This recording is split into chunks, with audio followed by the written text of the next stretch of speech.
Salut tout le monde, j'espère que vous allez bien. Aujourd'hui je suis super content de vous retrouver pour enfin parler de l'iPhone 10 sur la chaîne.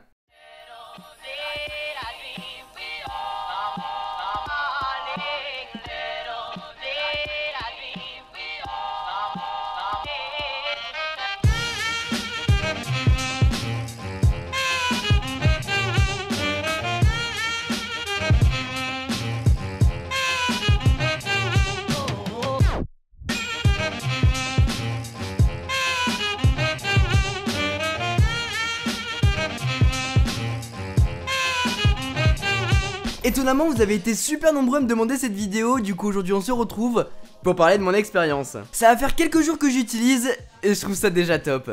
Au début j'étais déçu lors de la présentation de cet iPhone 10 à cause de cette présentation. Je vais pas me jeter des fleurs mais je suis vraiment super content d'avoir fait cette précédente vidéo pour valider ou non les propos que j'ai tenus, puisque j'ai l'iPhone 10 entre les mains aujourd'hui. Je suis plus forcément d'accord avec tous les points que j'ai émis, par contre cette barre en dessous le clavier, elle est vraiment infâme. Bref, regardez cette vidéo et revenez me voir ici. Bon, déjà c'est un nouvel iPhone, un nouvel écran ou non, ça se voit à 400 km. Mais ça fait enfin plaisir d'avoir un nouveau design, en tout cas quelque chose qui change. On est donc là sur un écran bord à bord, courbé sur les deux côtés, mais qui est différent de ce qu'on peut retrouver sur un Galaxy S8 par exemple. On a moins la sensation d'être absorbé dans l'écran, mais on a tout de même la sensation de tenir une plaque de verre. Et voir ça chez Apple, ça fait du bien.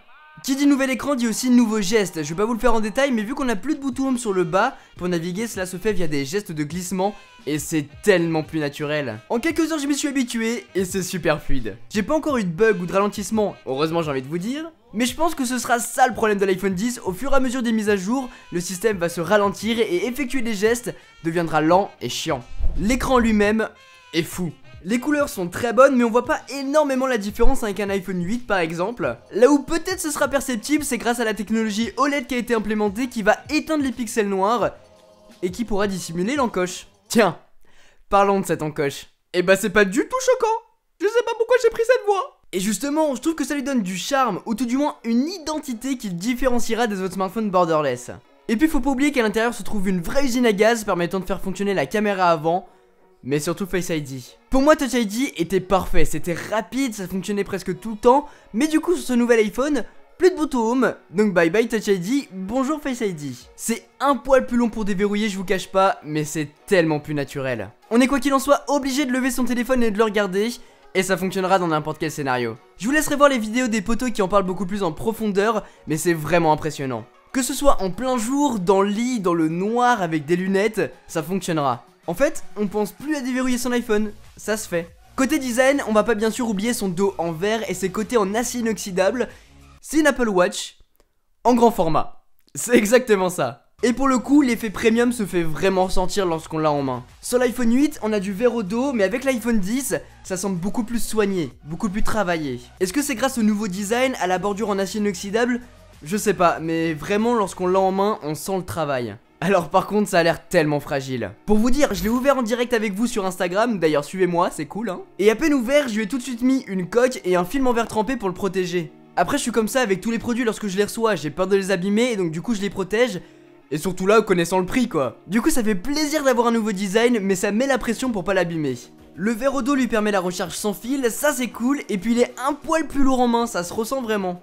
C'est la taille parfaite. Oh oui, enfin, depuis le temps que je le demande. L'iPhone 8 est trop petit, l'iPhone 8 Plus est trop grand. Je pense que la taille parfaite était les smartphones de 5,2 pouces. Et bien là, avec l'iPhone 10, on se retrouve vraiment avec la taille parfaite. Pile poil entre les deux, c'est juste top. On a bien le smartphone en main, on peut faire tous les gestes de glissement sans le tenir du bout des doigts. Et l'écran est juste super grand, et ça franchement, j'aime vraiment. Les haut-parleurs sont très bons aussi, tout comme la résistance à l'eau qui est toujours de la partie. Et ça fait plaisir. iOS 11 est fluide, très fluide, surtout grâce aux nouveaux gestes, tout se fait rapidement et sans latence. Passer d'une application à une autre n'a jamais été aussi rapide. Les applications, elles, s'ouvrent vraiment très vite. Sur ce grand écran en plus, c'est vraiment cool, on redécouvre certaines applications. Par contre, elles ne sont pas encore toutes au format. On retrouve par moments des bandes noires, c'est un peu ce qui s'était passé lors de la sortie de l'iPhone 5 avec ses 4 pouces. Il faut que les développeurs mettent à jour leurs applications pour le format iPhone 10, mais c'est un vrai plaisir d'utilisation. Les vidéos elles se lisent sans aucun souci et comme sur le Galaxy S8, vous pouvez resizer les vidéos pour qu'elles prennent la totalité de l'écran. Que ce soit sur YouTube, mais pas encore sur Netflix. Et personnellement je me vois de plus en plus resizer la taille des vidéos tellement c'est agréable. Ça coupe une partie mais bon c'est un peu le compromis et d'ailleurs que ce soit sur iOS et sur Android, c'est tout aussi plaisant. Et puis on a les animojis, le petit effet rigolo de l'iPhone 10. Moi perso, j'aime pas du tout. Enfin, c'est pas ce que mes contacts vous diront, mais en vidéo faut bien que je le dise, hein. Faut bien qu'il y ait un commentaire négatif sur les animojis, hein. C'est trop cool ce truc. En vrai c'est rigolo, mais c'est vraiment pas ça qui va me faire choisir un iPhone plutôt qu'un autre. Côté photo et vidéo, le capteur arrière passe à la verticale, mais on reste sur un double capteur dans un objectif téléphoto. Ces deux capteurs sont stabilisés même quand on tourne en 4K 60 fps, et ça c'est cool. Et on a la possibilité de faire des modes portrait, tout comme sur l'iPhone 8 Plus, vous me direz, mais sur le 10, on peut même les faire via la caméra avant. Mais ça fonctionne pas super bien, en tout cas moi mes oreilles, ils les boycottent totalement, hein. En revanche, on a portrait lighting que j'attendais vraiment sur mon iPhone 10 pour pouvoir vous en parler. Et c'est plutôt cool. D'autant plus que ce traitement photo peut être modifié après la photo prise. Et ça c'est vraiment cool. Finalement côté autonomie, bah c'est correct. Ces derniers temps j'ai une utilisation plus qu'intensive de mes smartphones. Pour vous dire, mon iPhone 7 Plus que j'utilisais ces derniers temps, je devais le recharger 2 fois par jour.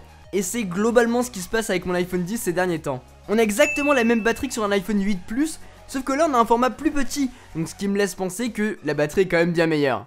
Au final, avec cet iPhone 10, tout devient naturel. On n'a plus l'impression de devoir faire quelque chose, dans le sens où on lève le téléphone et il se déverrouille. Pour passer d'une application à une autre, il suffit de balayer. On ne doit plus forcer sur un bouton pour faire cela. Et puis on a enfin la sensation d'avoir un nouvel iPhone entre les mains. Ça fait un moment que j'avais pas ressenti ça. Je crois que la dernière fois que c'était le cas, c'était lors du passage de l'iPhone 4S à l'iPhone 5. Les ajouts design étant que minimes ces dernières années, en cette fin d'année 2017, on ressent vraiment la rupture. De mon côté, c'est l'iPhone que j'attendais. J'attends de voir la V2 l'an prochain pour voir ce que ça va donner. J'en suis persuadé que ça sera vraiment ouf. Mais c'est mon iPhone préféré depuis l'iPhone 5. Si vous étiez sur le point de l'acheter, eh bah foncez, vous allez pas le regretter. Après, est-ce que ça vaut 1000 €? Bah je sais pas. Déjà, je pense clairement pas que tout le monde aura les moyens de mettre 1000 € là-dedans. Personnellement, c'est mon outil de travail, donc l'achat peut se justifier parce que je peux le rembourser. En revanche, de votre côté, pour l'utiliser comme un smartphone personnel, comme un téléphone pour appeler et envoyer des messages, réfléchissez avant de vous le procurer.